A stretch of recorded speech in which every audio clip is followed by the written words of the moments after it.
All right, everyone. So welcome to Jumbo IS and welcome to this lecture series on economic survey. And now we are going to resume with chapter number 2 of economic survey, which is related to fiscal policy or fiscal discipline.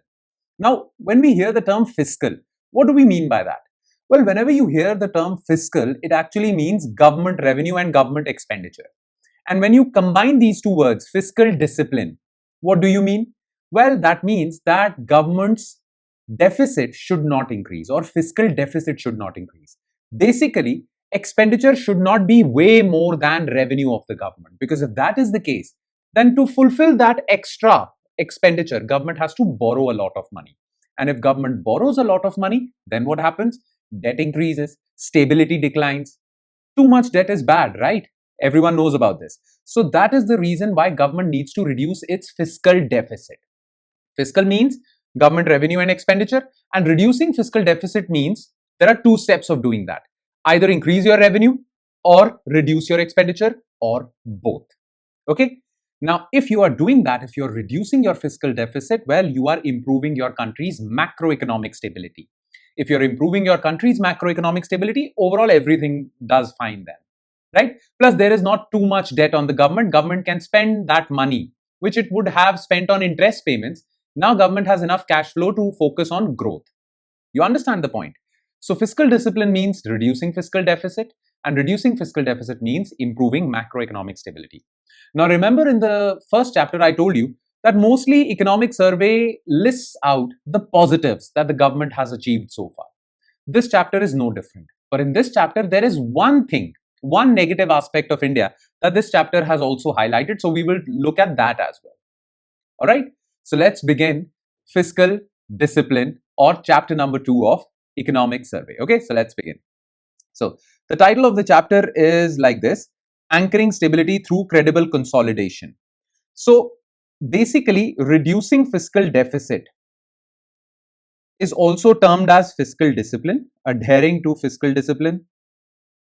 It is more popularly known as fiscal consolidation. Right? Now, listen to me very carefully. There are two ways of reducing your fiscal deficit. Okay, it is generally said, and remember these two words. Reducing fiscal deficit can either happen through number one, revenue augmentation. Revenue augmentation, which means increasing your revenue.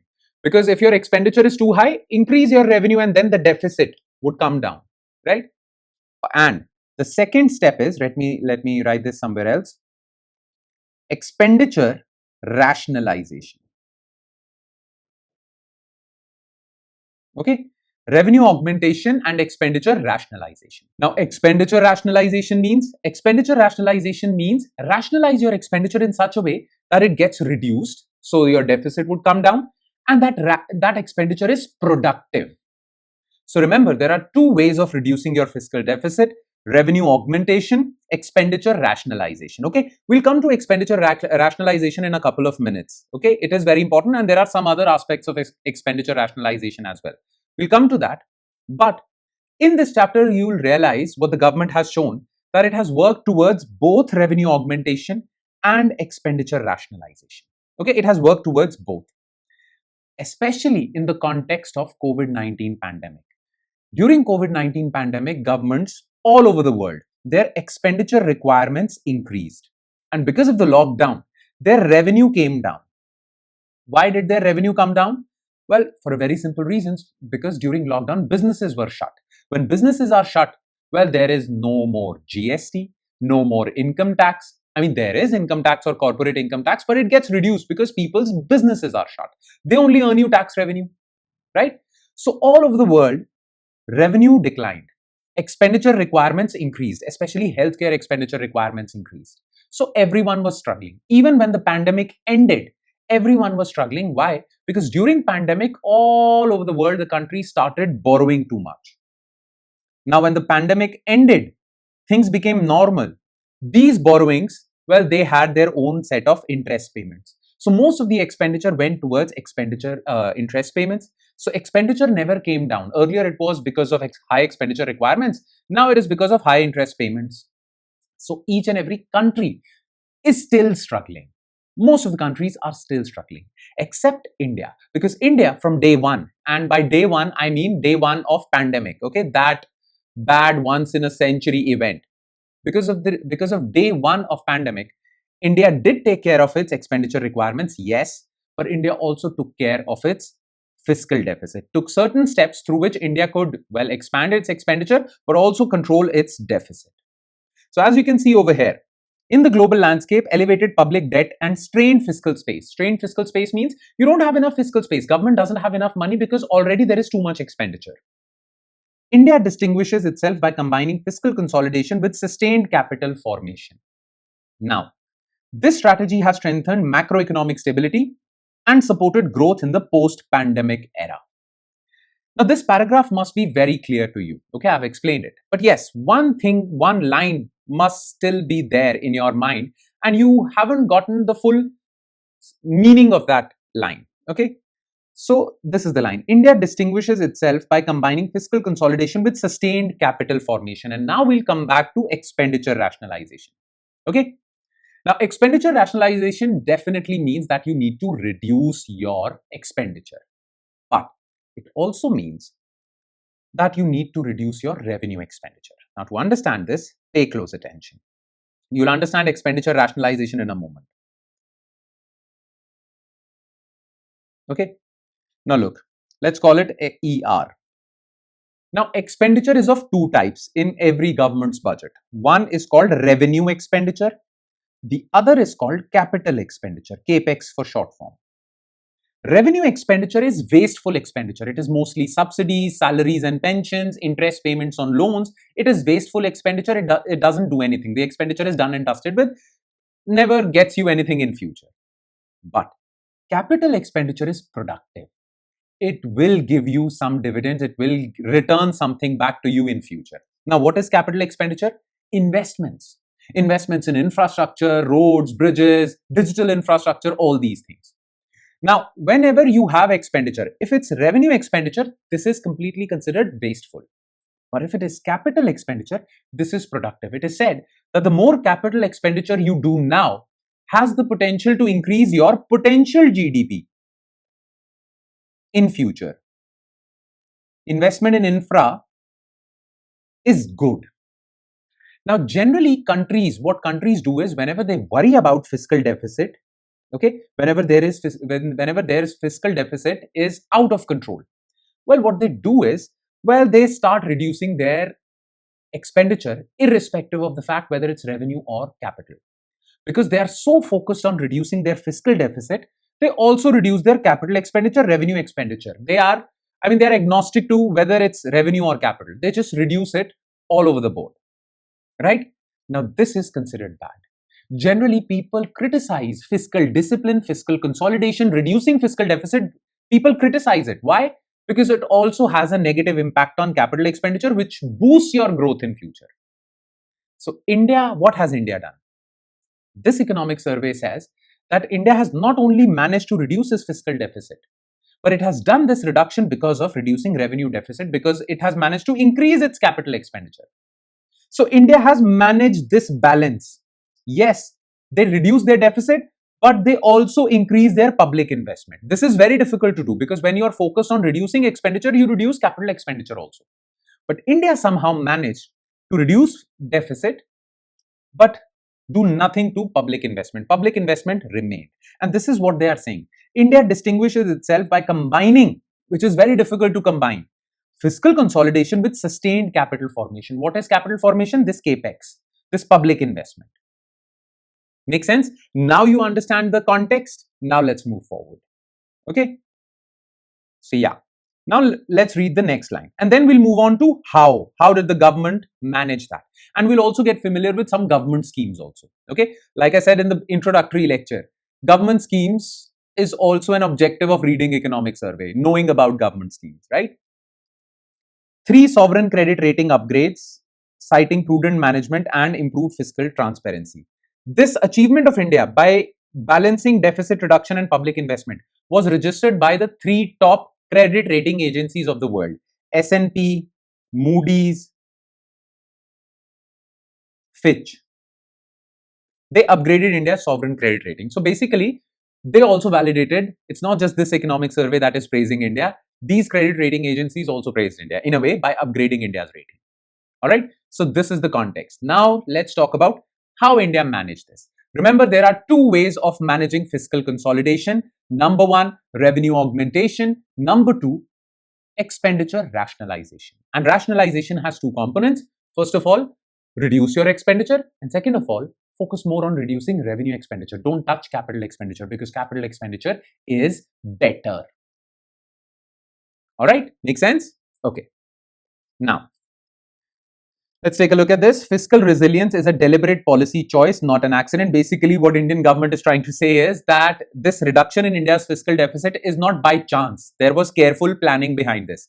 It's not that the gods of destiny were benevolent towards India. Okay, it's not because of kismat. It's not because of luck that India managed to do this. There was a lot of hard work. So fiscal deficit during pandemic was 9.2% of the GDP. It is now 4.8% of the GDP, which is a very good thing considering where we started. Okay, fiscal resilience was the outcome of deliberate and sustained policy effort rather than a natural easy progression. It was not out of dumb luck. It was because of government efforts. Basically, government is patting itself on the back that we did this. It's not luck. Okay, it's not India's natural progression. We did this. Okay, you understand what they're trying to say. Any which way. So deficit reduced, revenue receipts increased to 9.1% of the GDP, and effective capital expenditure also increased to 4% of the GDP. And this is something that Government of India focuses on because this is growth boosting. Revenue receipts increase, mind you, not expenditure, receipts, money coming in. And capital expenditure also increased. Now, whenever capital expenditure increases, it also increases fiscal deficit. But somehow we manage the two contradictory things. We reduced fiscal deficit and increased our capital expenditure. Good news again. Okay, let's move forward. So yes, fiscal glide path.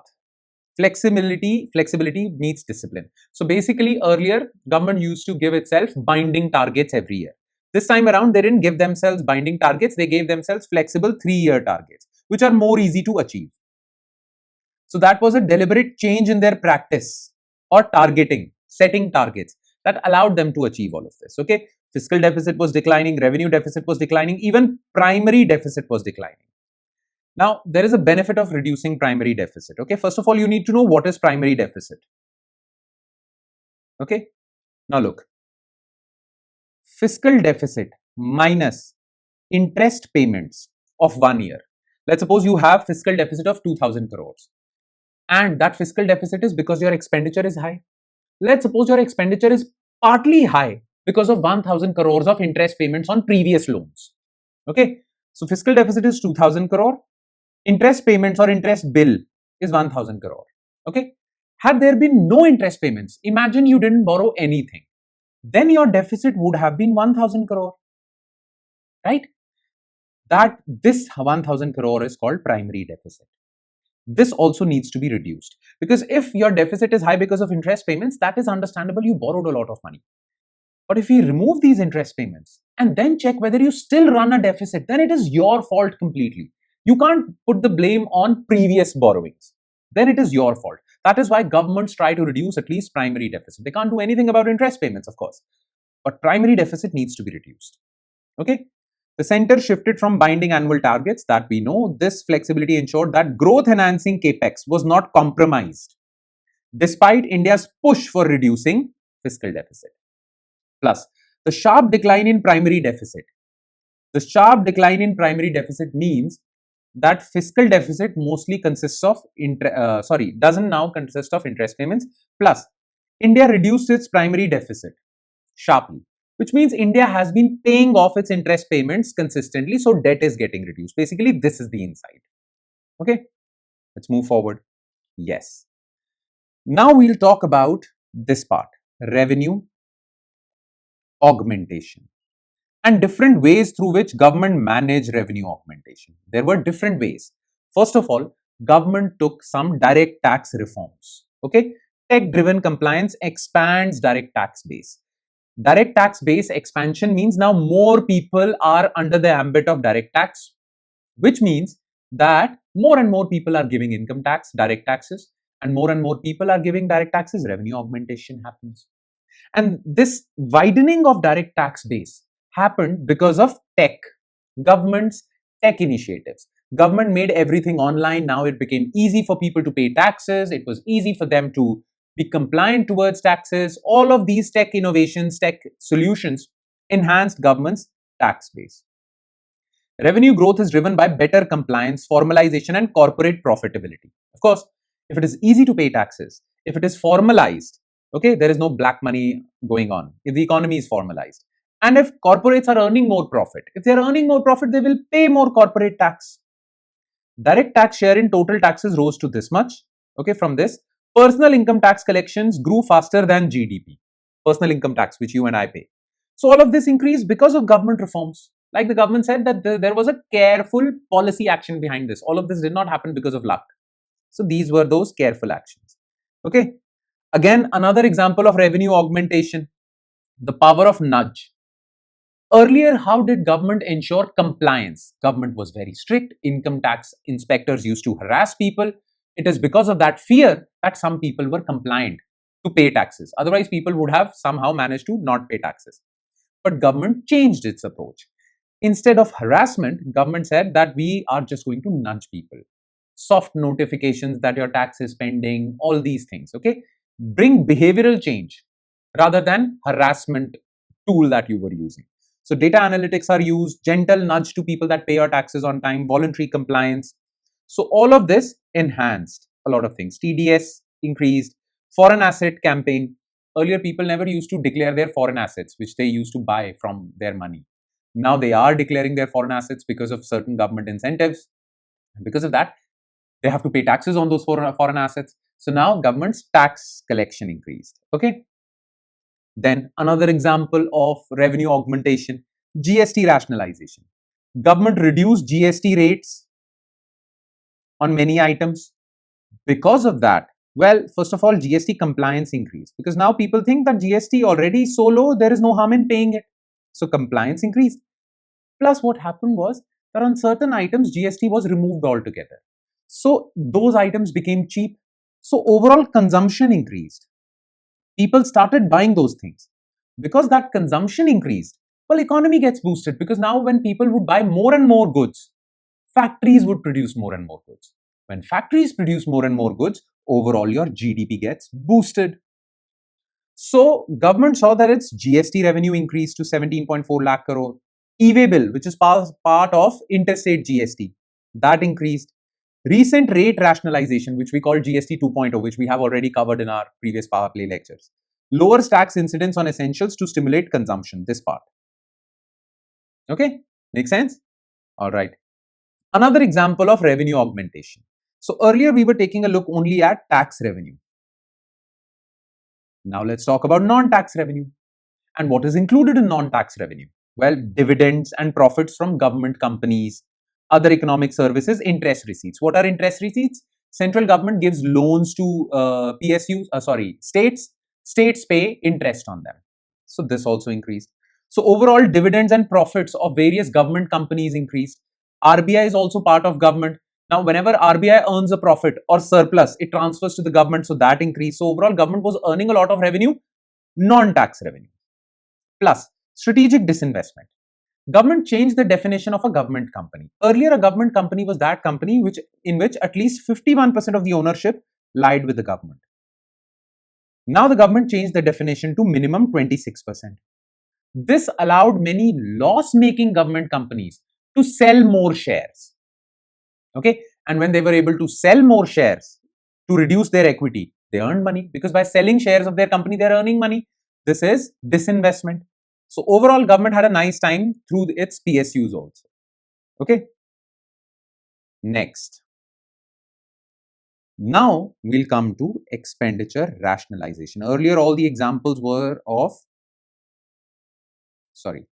expenditure rationalization.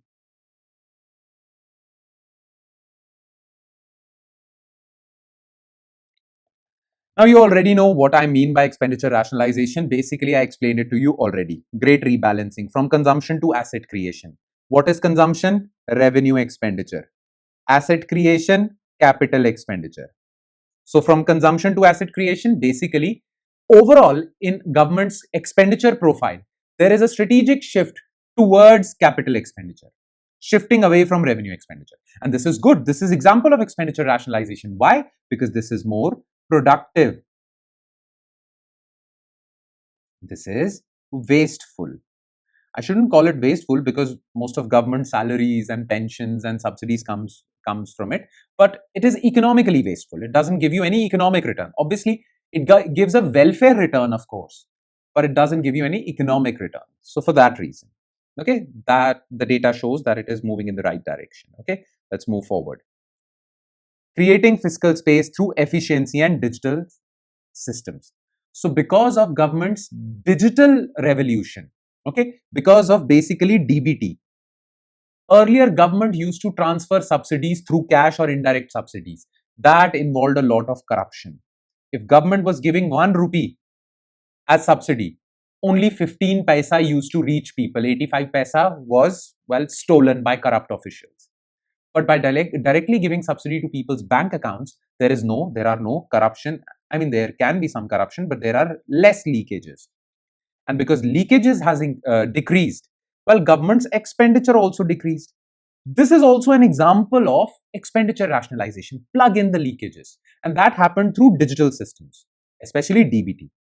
So subsidy rationalization. Another thing is, for various government schemes, money gets transferred from center to states. Because the scheme is central scheme, but the implementing authority are the state government. So center transfers some money to states so that states can implement those schemes. Earlier, what used to happen? Center used to say that spend 2000 crore on this scheme. Okay, states used to spend those 2000 crores, and center would say we would reimburse you these 2000 crores later. So it was basically on reimbursement. And because the reimbursement used to take time, states were reluctant on spending money. So most of the money never got spent. Okay. But now government came out with a digital solution, and that is known as SNA Sparsh reform. Under this, whenever there is a government scheme which states have to implement, online money gets transferred from RBI's e-Kuber platform directly to states in no time. So states already have the money. Now they have to spend it. Now it is not based on credit. Already they have money. So no reimbursement. States are also not reluctant to spend money. So this thing has led to productive expenditure. Plus this idle funds lying with center or somewhere else, this also reduced. Overall, win-win situation. Okay. Then incentivizing state investment. Remember, capex is the best form of expenditure. Now, till now, we only talked about center's capex. But, well, state governments are also part of the overall India's growth story. So, state capex also needs to increase. Now, to incentivize states to increase their capex, center came out with a scheme for special assistance to states for capital investment. Provides 50-year interest-free loans. So, we will give you money, interest-free money for 50 years. Return this money in 50 years. But spend that money in asset creation, which is capital expenditure. So now even states started spending money on capital creation. So overall investment in India increased, both from center and states. Makes complete sense. Okay, let's move forward. Yes, remember in the beginning I told you that yes, generally economic survey talks about all good things. Okay, everything is hunky-dory, everything is nice, Indian economy is doing well, generally. Okay. But in this chapter, yes, most of the topic or most of the chapter is dedicated towards India's efforts and how those efforts are yielding results. Yes, most of it is that. There is one negative thing that this economic survey has pointed out, and it is basically pointing fingers at state governments. Because what you have seen, you must have heard this debate about freebies. Yes or no? Right? Now, these freebies are generally linked to election cycles or elections. And all state governments are guilty of this. Now, to win votes, basically. Now, this culture, this cash transfer, unconditional or conditional cash transfer, is putting a strain on the purse of the public or states. This is a worrying trend because if this continues, every political party is going to follow suit and this will become the new normal. Everyone is going to do it. And this is wrong because freebies are not productive investment. Okay, these are not productive. Generally, they are done for elections. And because they are not productive, if most of your money is spent towards freebies, because these freebies are expensive, then you will have less money for productive investment. As they say, crowding out resources for infrastructure. If more money is spent on freebies, the money that was reserved for infrastructure would be crowded out. Now there is less money for that. This is a worrying trend that the economic survey has pointed out, and it has advised that do something about it. Otherwise, this is the new normal. This is the new culture. To win elections, you have to dole out freebies, cash transfers. This is one bad thing. Okay. All right. Next, India's debt profile has also increased. Sovereign debt profile. By sovereign means government. And sometimes we also say, okay, when we are talking about center, we say central government. When we are talking about states, we say state government. But if we want to talk about total debt on both center and state government, then we use the term general government. So whenever you hear the term general government, it actually means center plus states.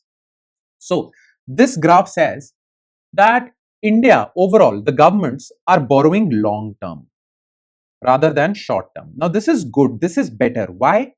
Because if you borrow short term, you have to return the money in short term. But if you borrow money for long term, you'll have to return it in the long run. So less interest payment burden on you. Overall, India's debt profile has increased. More money is taken through long-term route rather than short-term route. Plus, another risky factor is some governments borrow from external sources, IMF, World Bank, or any other external sources. This is considered bad because if you are unable to pay back these international resources, they would be standing right next to you, right behind you, breathing down your neck, saying, return my money. But if you borrow money internally, you can have n number of permutations, combinations to extend that debt also if you borrow from RBI. India borrows most of its money internally. External debt is only 2.6%. So there are very little chances of sovereign debt crisis like Pakistan is facing right now, okay, owing money to IMF. Global comparison, well, USA's debt increased, France's debt increased, China's debt increased, but India's decreased by 7.1%. So India has been performing well, reducing its debt, reducing its fiscal deficit, increasing its capex. Okay, best trio. All right. Next, yes, this is very important. You know, how much debt is sustainable? Debt sustainability is a very important term. What do you mean by debt sustainability? Debt sustainability means that you have enough debt or you have that much debt which you can pay off easily. That means your debt is sustainable. Your debt becomes unsustainable when you know that in future you won't be able to pay it off. Now, how do you check whether your debt is sustainable or not? This equation. G stands for GDP growth rate.